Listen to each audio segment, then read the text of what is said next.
Un homme de lettres, un théologien qui avait été séduit par Jésus, s'approche de lui et lui demande quel est le premier commandement. Cette question n'est pas une gradation, une question juridique. Cette question, c'est une question immense. Qu'est-ce qui est le plus important dans la vie? Qu'est-ce qui vaut la peine d'être vécu? Quel combat va-t-il la peine d'être mené? Quel sens je vais donner à ma vie? Et Jésus répond. Et il n'envoie pas tout de suite un commandement, un ordre. Il dit, écoute, Israël, le Seigneur, ton Dieu, est un. Il dit, écoute, mets-toi en disposition intérieure d'entendre. Habituellement, on a de la peine à écouter. Écoute, nous dit Dieu. Et il dit, écoute Israël. Alors évidemment, c'est le peuple d'Israël, c'est tous les croyants. Mais ce mot Israël veut dire qui combat avec Dieu. Il nous arrive à nous, dans nos vies, d'être aussi des gens qui combattent avec Dieu, qui doutent de son amour, de sa présence, de son existence, qui se révoltent. On est concerné.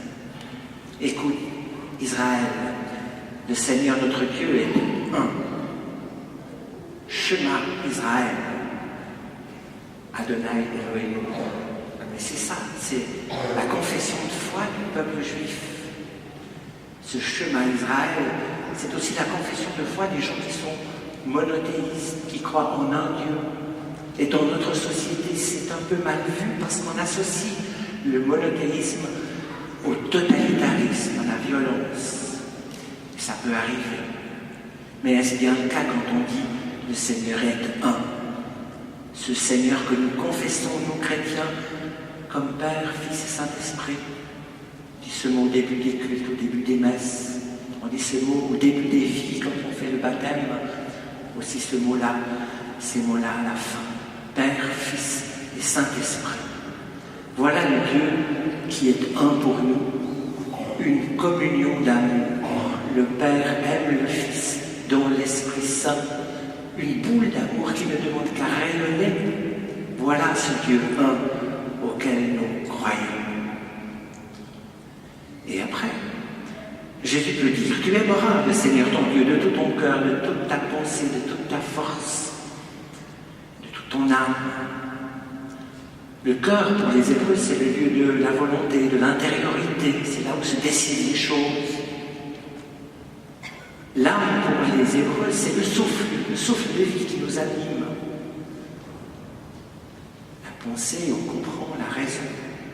Et puis, de toute ta force, c'est le corps et c'est l'action.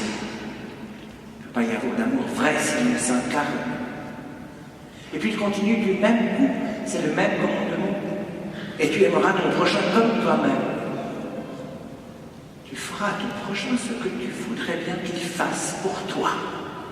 Dire ça comme ça aide à comprendre. Seulement voilà, est-ce que l'amour peut se commander? Est-ce qu'on peut dire à quelqu'un, aime-moi? Ça s'approche une jeune fille, aime-moi, impossible. Ça ne se commande pas. Et Dieu le sait que ça ne se commande pas, c'est pourquoi il dit, tu aimeras au futur. Pas un impératif, c'est un futur. Tu aimeras.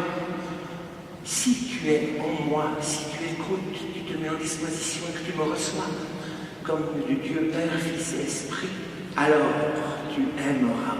Et tu pourras aimer de tout ton cœur, de toute ton âme, de toute ta pensée, de toute ta force. Tu pourras aimer ton prochain. Ça devient une conséquence. Dieu ne peut donner que son amour, dit une chanson, un chant de Thésée. Et c'est cela qu'il veut faire pour chacun de nous, pour nourrir notre propre amour. On sait, c'est d'expérience, qu'on arrive bien à aimer quand on est aimé soi-même.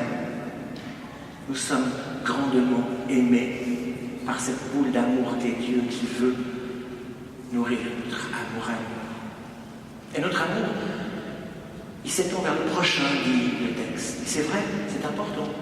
Le prochain, le lointain.